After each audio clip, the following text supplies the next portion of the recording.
KSYM, San Antonio College Radio. This is the Urban Suite D Major, Cheryl Meadow, DJ 750 in studio. What's up? You might have to bring that mic a little closer, babe, because we gotta talk about. We're gonna talk about some cheese. Yes. Yes. Your time working together. Oh my God. Well, it all started because of SA Urban. Yeah. Oh yeah. Shouts out to Chuck and Scott. Shouts out to Chuck and Scotty. Oh my God. Man, that was Playboy. Shouts out to Playboy. yeah. And Spook Doc. Oh God, wow. Spook.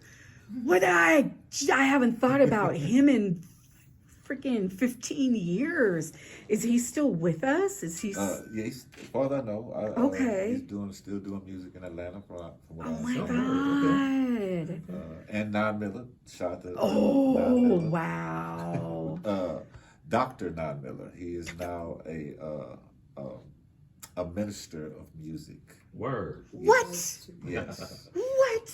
Yes. A minister of music. Yes. Oh my God. So, how did you two get started? When did you start? When did you first book 750 Ghost to the venue? Well, actually, we needed a venue to throw a show. Yeah. And we was actually having a meeting at Scotty House, and I was talking about it, and she was like, "Well, why don't you just come up to the venue?" And it's like, what?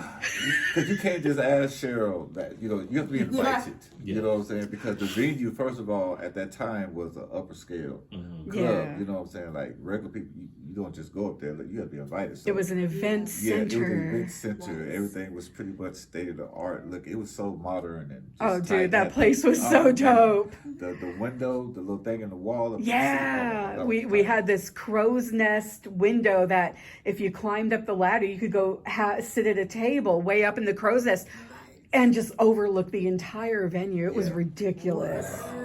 The DJ booth was way up in the rafters. Like it was for me. It was small as hell. It was a little bit cramped there for me because I was tall. But you got to see Everything. Everything. You know what I'm Like, saying? yeah, the DJ booth was on the second story, Yeah. and it was this bump out that was, I don't know how it held up. I really don't Yeah. know. But it did. It did. We threw an event there. We had we were at Cristal's. Yes. We had 2 Fly Tuesdays at Cristal's. Now, Okay. Cristal's I think I was remember that. a black-owned club, the only one at the time. It was one of the biggest ones, and they were doing premiere nights on Fridays and Saturdays, bringing like UGK. They brought 2 Chainz when he was just Titty Boy, Lil Wayne. You had to be somebody to come perform at that club. Yeah. I was working with it was me and Youngwood, and we was working with Rick Reyes. Okay. Shouts out Rick Reyes, Reyes Events. And he knew the owners, and he got us in on a Tuesday, which was unheard of. Like, it was so hard to get into these clubs at the time for underground hip hop, or Yeah. just, you know what I'm saying? Like, if you wasn't, and then if you're not tested, like they don't know anything about us. And then coming from the East Side and the reputation that our particular label had. It was a roll of the dice. You rolling the dice. Yeah. And 2 Fly Tuesdays was pretty good. Like it started off. Two Fly Tuesdays was crunk as hell. It started off a little. It was 4 groups that. It was G Style Records, Solo Records, Polar Pimp, and Gutterman Boss. And Got a Man Boss. So these 4 groups, we made it, because it's like all 4 sides of town pretty much. And we just like, we're going to come together and we're going to do it. No matter what's going on out in the streets, this is where we come and do music at. Yeah. Because it's hard to get, we got to stick together somewhere. Yeah. So at the same time, I'm at SA Urban. I had my radio show, the Tap Session. I was doing chocolate screw music at the time. It was called Tapped Out and Maxed Out Music. So I would broadcast it from the radio, from there, Yeah. while before the show actually started.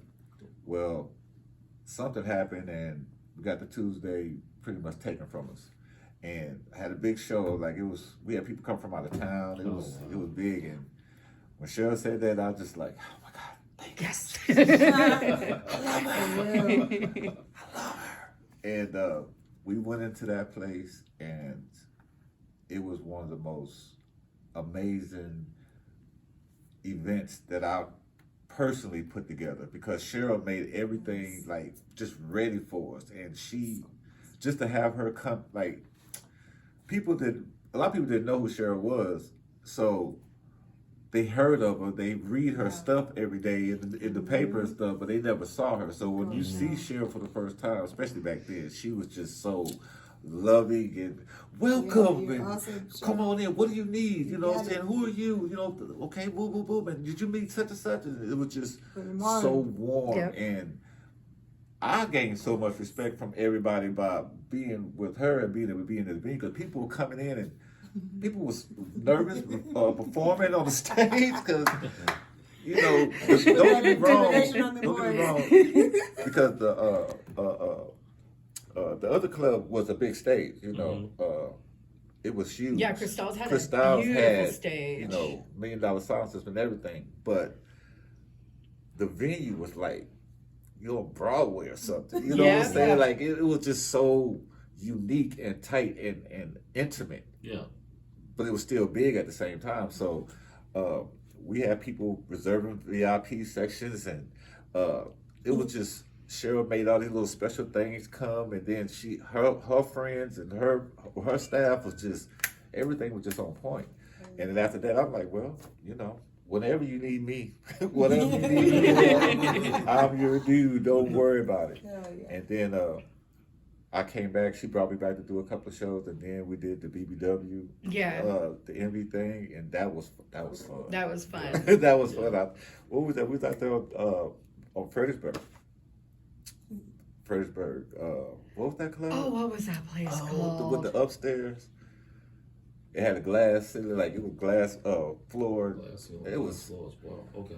Oh, what was the name God. of that club? Cheryl. Where was I that? don't flipping It remember. It was right there off of Callahan and Fredericksburg, in that little shopping center what on the was left hand that side. Yeah, I know what you're talking You know what I'm about. talking about, I right? remember. I can't remember the name of the It was club, called- but I know what That was a you're beautiful talking club. It was called something, and then the owners, one ran off with the money That's and what- left the other one in dirt, and we all lost the club. about.